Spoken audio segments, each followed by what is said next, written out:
Por vezes, recorremos a artifícios não tão legais, digamos assim, para compensar situações desagradáveis que a gente se depara na nossa vida, como beber para esquecer situação triste, festas, baladas para compensar um sentimento de solidão, de tristeza, comer muito para compensar um vazio interno, uma falta de amor, sexo para compensar carência, para descarregar tensão, ou ainda para trazer um sentimento de poder, doces para compensar uma vida amarga, uma falta de doçura na vida, trabalhar um monte para não ter tempo para pensar e sentir nas dores da vida. Quão ruim é tudo isso?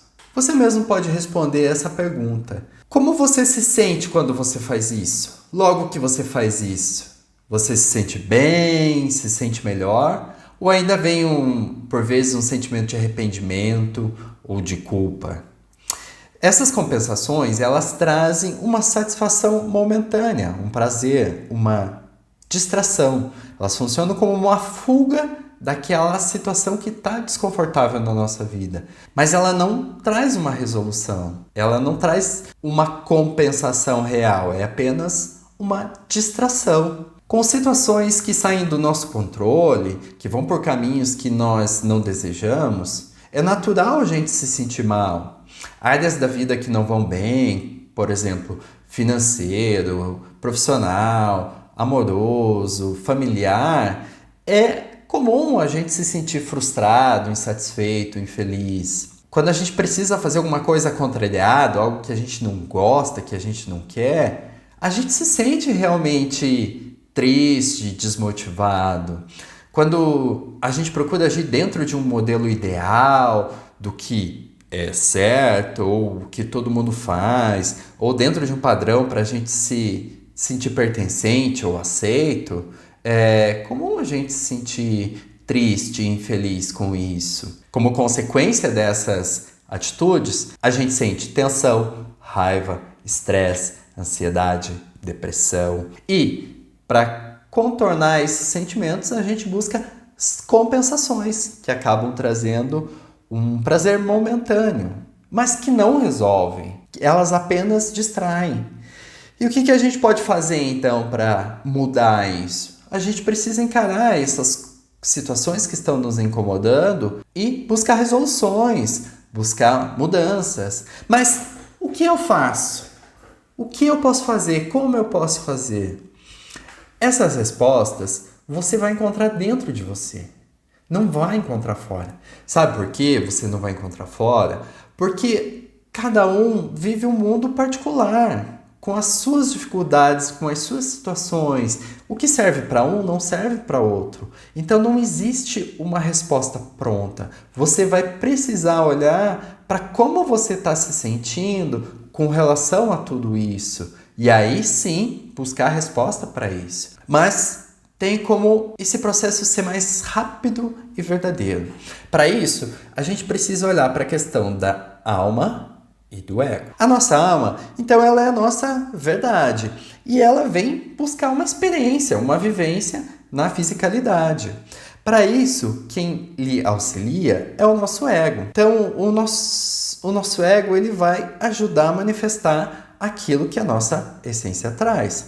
A nossa essência, ela sabe o que é melhor para nós. E o nosso ego, a função dele é de executor, é de fazer acontecer aqui na fisicalidade aquilo que é melhor para nós, de acordo com a nossa essência. Mas quando há uma cisão entre a nossa essência, a nossa alma e o nosso ego, a gente para de manifestar aquilo que é verdadeiro, a buscar aquilo que é verdadeiro para nós e manifestar aquilo que a nossa essência almeja, e a gente passa a viver em função do nosso ego. O nosso ego, ele é formado pela a nossa forma de pensar e a nossa forma de sentir. Então esse conjunto forma a nossa personalidade. O nosso ego, também nosso eu inferior. Ele constrói os seus ideais baseado nas experiências que vive, nas influências e também nas observações. Quando o nosso ego ele está cindido da nossa essência, ele vai viver baseado nessas experiências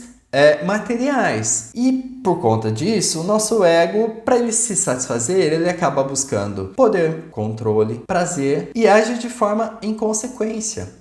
Então, quando a gente está à mercê apenas do nosso ego, desconectado da nossa essência, a gente acaba vivendo situações que não são verdadeiras. A gente acaba atraindo situações, a gente acaba indo buscar situações que não nos preenchem, que não nos trazem felicidades. E pelo contrário, nos deixam infelizes, insatisfeitos.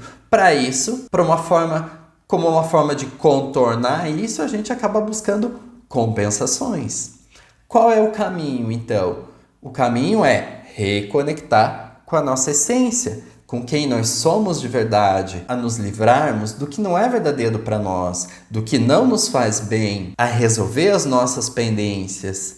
É trilhar o nosso caminho baseado no que a nossa essência nos dita, porque ela sabe o que é melhor. É sair de uma vida automática de repetições, sem questionamentos. A gente precisa olhar para a questão de que nós somos moldados pela nossa sociedade, então a gente recebe muita influência, seja ela familiar, social, política, educacional, religiosa e tantas outras formas de influência. E por vezes a gente acaba seguindo essas influências e não seguindo o que a nossa essência quer de verdade, porque aquilo é a nossa verdade. Quando a gente desvia do caminho, a gente vai tendo essas consequências. Tá, mas como é que a gente reconecta com a nossa alma, com a nossa essência? Existem alguns caminhos que a gente pode trilhar e facilitam esse processo. Primeiro de tudo, é desligar-se do externo. É a gente sair dessas influências, dessas distrações e aí conectarmos com o nosso interior, com a nossa verdade, com quem nós somos, reconectarmos com a nossa essência. Para isso a gente precisa quietude, a gente precisa de silêncio, para que a gente possa nos ouvir a nossa essência, ouvir os nossos guias. A meditação é uma ótima ferramenta para isso. Ela tem essa função de aquietar essa nossa mente barulhenta, nos desconectar um tanto desse externo para que a gente possa se voltar para o interno e nos conectar com a nossa essência e trazer a nossa verdade para manifestar na nossa vida. Existem algumas atividades que ajudam na nossa autorregulação. O yoga, por exemplo, com as suas posturas, ele ajuda na estimulação da circulação de energia do nosso corpo. A respiração praticada no yoga ajuda na nossa mudança de frequência, na nossa fluidez. Dentro do yoga a gente tem a meditação também, que traz essa quietude. Atividades artísticas ajudam a gente a trabalhar o outro lado do cérebro, o nosso lado mais criativo, intuitivo, ajuda a dar vazão para as nossas emoções. O contato com a natureza nos traz o contato com o que é natural, com o que é verdadeiro. Então ele ajuda a nos descarregar desses excessos e nos recarregar de energias boas. Por que a gente se sente tão bem quando vai para a praia? Porque aí você anda descalço, descarrega na areia, o mar ajuda a fazer uma limpeza energética, uma descarga, o sol recarrega as nossas energias. Existem outras formas de contato com a natureza. Você pode ir para trilhas, para cachoeiras, tomar banho de rio, contato com animais, com pets. São formas que trazem esse natural, esse verdadeiro para a nossa vida. A verdadeira felicidade, ela vem da nossa essência e se manifesta da nossa vida. Para isso, a gente precisa estar em conexão com a nossa essência e estar expressando na nossa vida quem nós somos de verdade. E não reproduzir o modelo que a gente aprendeu, que nos foi imposto. Para a gente ser feliz, a gente precisa buscar o que nos faz feliz de verdade. Pense nisso. Se esse conteúdo te fez ver essa situação de uma forma diferente, deixe seu like e também se inscreva no canal para continuar recebendo mais vídeos como esse. Grato!